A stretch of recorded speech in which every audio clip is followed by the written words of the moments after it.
Hi viewers, welcome to our channel. ప్రస్తుతం మనతో పాటు భరద్వాజ్ గారు సీనియర్ జర్నలిస్ట్ ఉన్నారు. వారితో ఒకసారి మాట్లాడదాం. సార్ నమస్కారం సార్. సార్ ఇవాళ నిర్మలా సీతారామన్ గారు కేంద్ర బడ్జెట్ ప్రవేశపెట్టారు సార్. అయితే ఇప్పుడు దీనిపైన కాస్త భిన్నాభిప్రాయాలు వ్యక్తం అవుతున్నాయి. ముఖ్యంగా విమర్శలు కూడా రావడం చూస్తున్నాం సార్. అంటే ఇది ఆ దేశానికి ఇచ్చారా లేకుంటే ఏపీ బీహార్కి ఇచ్చారా అని చెప్పేసి క్వశ్చన్ చేసే వాళ్ళు కూడా ఉన్నారు. అటు ఏపీకి బీహార్కు ప్రత్యేక హోదా ఇవ్వకుండా నిధులు మాత్రం బాగా కేటాయించారు సార్. ముఖ్యంగా ఏపీకి అమరావతికి 15,000 కోట్లు, అటు పోలవరానికి ఇంకొన్ని వాటికి ఇవ్వడం చూస్తాం. మొత్తంగా దీన్ని ఈ కేంద్ర బడ్జెట్ పైన మీ ఒపీనియన్ ఏంటి? ఏ విధంగా చూస్తారు సార్? అంటే ప్రత్యేక హోదా లేదు అనే విషయం నిన్నే స్పష్టం చేశారు. అవును. అయితే నేరుగా ఆంధ్రప్రదేశ్కి చెప్పలేదు ఆ మాట, బీహార్కి చెప్పారు. బీహార్తో పాటు ఇంకొక 2 రాష్ట్రాల ప్రతిపాదనలు ఉన్నాయి. దానికి వాళ్ళు కొన్ని నిబంధనలు కూడా చెప్పారు. గిరిజన ప్రాంతం ఎంత ఉంది, పేదరికము, తీర ప్రాంతము, ముంపు ప్రాంతాలు, అటవీ ప్రాంతము, ఇలా 100 లెక్కలు ఏవో చెప్పారు. వీటన్నిటి రీత్యా అక్కడ ఇవ్వడం కుదరదు అన్న తర్వాత అక్కడే ఇవ్వట్లేదంటే, బీహార్లోనే ఇవ్వటం లేదంటే డెఫినెట్గా ఆంధ్రప్రదేశ్లో దానికంటే తక్కువే ఉన్నాయి వాళ్ళు చెప్పినటువంటి నిబంధనలు. ఓకే. ఆ మేరకు ఆంధ్రప్రదేశ్కి ప్రత్యేక హోదా లేదు అనే విషయం నిన్నే స్పష్టమైపోయింది. కాబట్టి డెఫినెట్గా ఈరోజు బడ్జెట్లో దానికి సంబంధించిన బుజ్జగింపు కార్యక్రమాలు ఉంటాయి అని అందరూ అనుకున్నదే. ఆవిడ కూడా అదే పద్ధతిలో ప్రయాణించి అమరావతి అనేటువంటి వ్యవహారాన్ని ఒక కొలిక్కి తీసుకొచ్చారు. కొలిక్కి తీసుకొచ్చి దీనికి కేంద్రం నుంచి నిధుల విడుదల కార్యక్రమం చేశారు. ఈరోజు 15,000 కోట్లు కేటాయించినట్టుగా ప్రకటించారు. అంటే కేంద్ర కేబినెట్ ఆమోదం పొందిన తర్వాతే బడ్జెట్ చదువుతారు. అంటే కేంద్ర కేబినెట్ ఆమోదం పొందింది ఈ నిర్ణయం, ఏది 15,000 కోట్ల కేటాయింపు అనేది. కాబట్టి అమరావతి ఉంటుంది.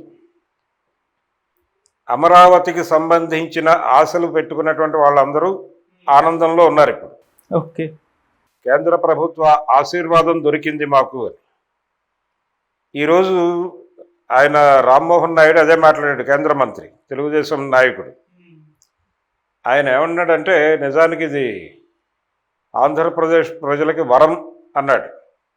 అంటే స్పెషల్ కేటగిరీ లేకపోతే స్పెషల్ స్టేటస్ అనేటువంటి నినాదాన్ని లేకపోతే అలాంటి కోరికని పూర్తిగా పాతరేశారు ఈ బడ్జెట్ ద్వారా.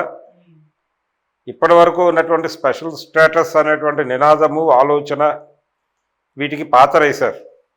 ఇప్పుడు స్పెషల్ స్టేటస్ అనేది కేవలం ఇప్పటికీ ఏపీలో సరఫరా అవుతున్నటువంటి మద్యం సీసాల మీద మాత్రమే ఉంటుంది, ఇంకెక్కడా ఉండదు అనేది ఆవిడ స్పష్టంగా చెప్పేశారు. అయిపోయింది. సో క్యాపిటల్కి 15,000 కోట్లు, అలాగే పోలవరానికి 12,500 కోట్లు కేటాయిస్తామని చెప్పారు. అది 1,000 కోట్లే, ఇది 1,000 కోట్లే. కాబట్టి భారీ నిధులు ఇచ్చినట్టే. దీంతో చాలా బయట రాష్ట్రాల నుంచి వినిపిస్తున్న మాట ఏంటంటే, ఇదేదో జేడీయూ తర్వాత తెలుగుదేశం పార్టీలను తృప్తిపరచడం కోసం ఈ బడ్జెట్ ప్రకటించారు అనేది ప్రధానంగా వినిపిస్తున్న మాట. కానీ ఒకటి, ఈ బడ్జెట్ ద్వారా వాళ్ళు ప్రధానంగా ఏం చేయదలుచుకున్నారు అనేది స్పష్టంగా కనిపిస్తుంది. వాళ్ళు ఎన్నికల సందర్భంగా వాళ్ళతో కలిసినటువంటి పార్టీలు, ముఖ్యంగా వాళ్ళకి వెన్ను దన్నుగా నిలబడినటువంటి పార్టీలను ఏదో మేరకు సేఫ్ గార్డు చేయాలనుకున్నారు. ఇక్కడ ఏదో తెలుగుదేశాన్ని బుజ్జగించడం కోసం ఇచ్చారు అంటున్నారు, కానీ తెలుగుదేశాన్ని బుజ్జగించడం కోసం కాదది. ఎందుకంటే భారతీయ జనతా పార్టీ కూడా ఉంది ప్రభుత్వంలో లింక్ అయ్యి. ఎన్డీఏ ప్రభుత్వం, ఎన్డీఏ పరిపాలిస్తున్నటువంటి రాష్ట్రానికి ఎన్డీఏ ప్రభుత్వం జరిపినటువంటి కేటాయింపులుగా మాత్రమే చూడాలి. తెలుగుదేశము అనేదానికంటే కూడా రేపు పొద్దున ఒకవేళ విడిపోతే, అంటే ఈ కూటమిలో విచ్ఛిన్నం జరిగితే 2014లో జరిగినట్టు 2014 నుంచి 19 ఎన్నికల లోపు 3 ముక్కలు అయ్యారు కదా, ఇప్పుడు కూడా అలా అవుతారనేటువంటి ఆశావహులు ఉన్నారు. కావచ్చు, కాకపోవచ్చు, అది వేరే గొడవ. అయితే అయినప్పుడు క్లెయిమ్ చేసుకోవడానికి భారతీయ జనతా పార్టీ చేతిలో ఆయుధంగా మారుతుంది. మళ్ళీ తెలుగుదేశం పార్టీ పాత పద్ధతిలోనే ఒకవేళ విడిపోతే స్పెషల్ స్టేటస్ ఇస్తామని చెప్పి మమ్మల్ని మళ్ళీ మభ్యబూచి మోసం చేసి ఈ నిధులిచ్చి మా నోరు మూశారు, ఇప్పటికీ స్పెషల్ స్టేటస్ కావాల్సిందే అని నినాదంతో మళ్ళీ ఎన్నికలకు వెళ్ళొచ్చు చంద్రబాబు. ఆయనకు ఆ మేరకు వెసులుబాటు కల్పించారు. స్పెషల్ స్టేటస్ అనే దాన్ని పాతరేసిన మాట ఎంత వాస్తవమో వచ్చే ఎన్నికల్లో కూడా దీనికి జీవం పోశారు. ఈ స్పెషల్ స్టేటస్ అనేటువంటి నినాదానికి ఆల్రెడీ దీని వయసు 10 ఏళ్ళు.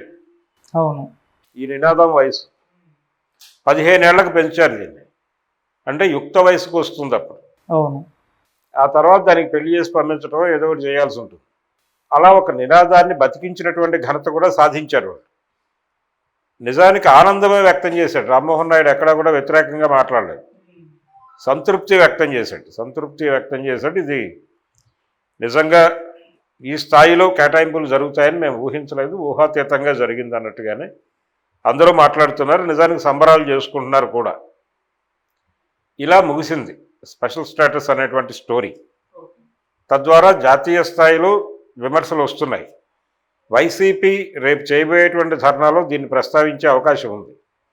ఆల్రెడీ జగన్ అక్కడికి చేరి ఉన్నాడు.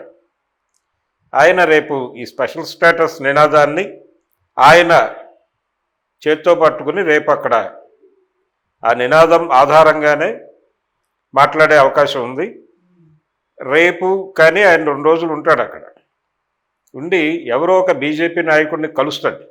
ప్రధాని అపాయింట్మెంట్ కోసం ట్రై చేస్తున్నారు, అది ఆయన ఇవ్వడం. అమిత్ షా కూడా అనుమానాస్పదమే, ఎవరో ఒకళ్ళు కలుస్తారు.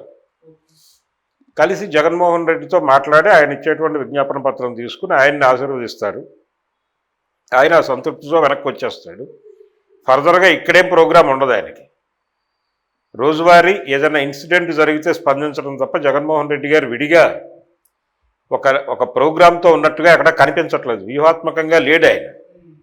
ఇప్పటికీ సైద్ధాంతిక గందరగోళమే ఉంది వైసీపీలో. ఇది కొంత అడ్వాంటేజ్గా మారుతోంది టీడీపీకి. ఇది ఆయన చెక్ చేసుకోవాలి. అయితే బడ్జెట్లోకి వచ్చేస్తే మళ్ళీ ఈసారి ముద్రా లోనుల పరిమితి పెంచారు. తర్వాత ఇతర సంక్షేమ పథకాలు ఉన్నాయి, కళ్యాణ ఆవాస్ యోజన ఇలాంటివి. వీటన్నిటికీ జరిపినటువంటి గతంలో ఇచ్చినటువంటి దానికంటే కూడా ఎక్కువ ఇచ్చారు. అంటే సంక్షేమానికి కూడా కొంచెం పెద్దపీట వేసాం మేమని చెప్పుకోవటం. ఎందుకు ఇలా బ్యాలెన్స్ చేసుకుంటూ వెళ్ళారు? గతంలో లాగా గత బడ్జెట్ అంటే వాళ్ళు గతంలో అధికారంలో ఉన్నప్పుడు వ్యవహరించిన తీరులో లేదు ఇది. అంటే కొంచెం వాస్తవాలు అర్థమైనాయి వాళ్ళకి. సమతుల్యం పాటించాలి అనేటువంటి ఒక అభిప్రాయం బీజేపీలో కలిగింది. ఒంటెత్తు పోకడగా నడిచింది గతంలో, ఇప్పుడు అలా లేదు. అన్ని సెక్షన్స్ని ఆదరించేటువంటి పద్ధతిలోనే బడ్జెట్ కేటాయింపులు నడిచినాయి. ముద్రా లోన్స్ పెంచడం ద్వారా కొంత యూత్లో ఒక ఉత్సాహం వస్తుంది. ఎవరైనా కొత్త స్టార్టప్ కంపెనీలకి దానికి దోహదపడేలాగా దాన్ని 20 లక్షలకి పెంచారు. అది ఎవరెవరు ఎలా వినియోగించుకుంటారు అనేది వేరే గొడవ. ఈ నిధులు ఏమవుతున్నాయి అనే దాని మీద ఒక రకరకాల స్కామ్ స్టోరీస్ ఉన్నాయి. అవన్నీ పక్కన పెడితే ముందు ఆ ఏరియాలో ఒక తృప్తి, ఒక సాటిస్ఫాక్షన్ దొరికేస్తుంది. దీంతోపాటు వీళ్ళు సేకరిస్తున్నటువంటి అంటే పన్నుల ద్వారా వచ్చేటువంటి ఆదాయము ఇతర మార్గాల ద్వారా వచ్చేటువంటి ఆదాయాలతో పోలిస్తే ఖర్చులు కొంత ఎక్కువే ఉన్నాయి. ఇది లోటు బడ్జెటే. అయితే ప్రధానంగా దీనిలో డిజిన్వెస్ట్మెంట్ స్కీమ్ నుంచి వచ్చేటువంటి ఫండ్స్ ఏమిటి అనేది ఇంకా క్లారిటీ లేదు. అదొకటి చెక్ చేయాలి. ఏ మేరకు ఏ ఏరియాల్లో ఏ డిజిన్వెస్ట్మెంట్లు జరుగుతున్నాయి ఈ ఏడాదికి మాత్రమే. ఇది 5 ఏళ్ల ప్రభుత్వం, ప్రతి ఏడాది ఈ పంచాయతీ ఉంటుంది. ఒక్కొక్క బడ్జెట్లో ఒక్కొక్క పద్ధతిలో వ్యవహరిస్తారు. జిఎస్టీ నుంచి సేకరణ ఎంత, ఇవన్నీ రావాల్సి ఉంది వివరాలు. కాబట్టి ఈ రోజుకి కూడా కేంద్ర ప్రభుత్వ వనరుల సమీకరణలో డిజిన్వెస్ట్మెంట్ స్కీమ్ నుంచి సమకూరుతున్నటువంటి నిధులే అప్పర్ హ్యాండ్గా కనిపిస్తున్నాయి. అయినప్పటికీ లోటు బడ్జెట్ ఉంది. లోటు బడ్జెట్ చూపించడం కూడా అందుకే. లోటు బడ్జెట్ చూపించడం ద్వారా మేము ఆస్తులు అమ్ముకోవటానికి తప్పని పరిస్థితి ఉంది అని చెప్పుకోవటం లోటు చూపించడం ద్వారా. అందుకని లోటు బడ్జెట్ అనేది సాంప్రదాయమే. లోటు బడ్జెట్ ప్రవేశపెట్టడం అనేది అదేదో తప్పనో లేకపోతే అవమానకరమనో ప్రభుత్వాలు భావించే పరిస్థితి దాటిపోయి చాలా కాలం అయింది.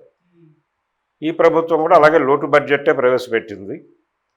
ఈ లోటుని ఎలా దాన్ని అధిగమిస్తారు అనే దానికి ఏ రకమైన క్లారిఫికేషన్స్ ఉండవు. ఓకే. వచ్చే బడ్జెట్లో ఇదే లోటు కొనసాగుతుంది. ఉమ్. ఇది టోటల్గా మొత్తానికి ఒక పిక్చర్ అయితే ఇచ్చారు వాళ్ళు. వాళ్ళకి మద్దతుగా నిలబడిన వాళ్ళందరికీ ఏదో మేరకు ఈ బడ్జెట్లో కొంత న్యాయం చేసే ప్రకటనలు చేశారు. కారణం ఏంటంటే ప్రభుత్వం నడక ప్రారంభమైనటువంటి 45 రోజులు 50 రోజుల మధ్య వచ్చింది. కాబట్టి ఇప్పుడే కూటమిలో భిన్నాభిప్రాయాలు భేదాభిప్రాయాలకి మొక్కలు నాటడం సబబు కాదు అన్నట్టుగానే వ్యవహరించారు. దీంతోపాటు అన్ని సెక్షన్స్ని కలుపుకుని వెళ్ళే పద్ధతిలో సంక్షేమ పథకాలకి అన్నిటికీ కేటాయింపులు బాగానే చేశారు, పెంచారు. కొంచెం జనరస్గా కనిపించేలాగా డిజైన్ చేసింది ఆవిడ. ఈ జనరాసిటీ అనేది ఏ మేరకు ప్రజలకు అందుతుంది అనేది వేరే చర్చ. బడ్జెట్ పరంగా అయితే వాళ్ళు అన్ని సెక్షన్స్ ప్రజల్ని సంతృప్తిపరచాలి అనేటువంటి ప్రోగ్రాంలో ఉన్నట్టుగా కనిపించారు. అంటే 63 సీట్లు తగ్గినటువంటి ఆ నేపథ్యం ఈ బడ్జెట్లో కొంచెం కనిపించింది. కొంచెం కనిపిస్తుందని ఆశించారు చాలామంది. కొంచెం అయితే రిఫ్లెక్ట్ అయింది. అంటే వాళ్ళ పరాభవం అనండి లేకపోతే పరాజయం అనండి, దాని తాలూకా రిఫ్లెక్షన్ ఈ బడ్జెట్ మీద స్పష్టంగా కనిపించింది. ఇది టోటల్గా బడ్జెట్ మీద. అంటే ఇది కనిపిస్తున్నటువంటి వాస్తవం. లోతుల్లోకి వెళ్తే ఇంకా చాలా దారుణాలు బయటకు రావచ్చు. Thank you so much sir. Thank you.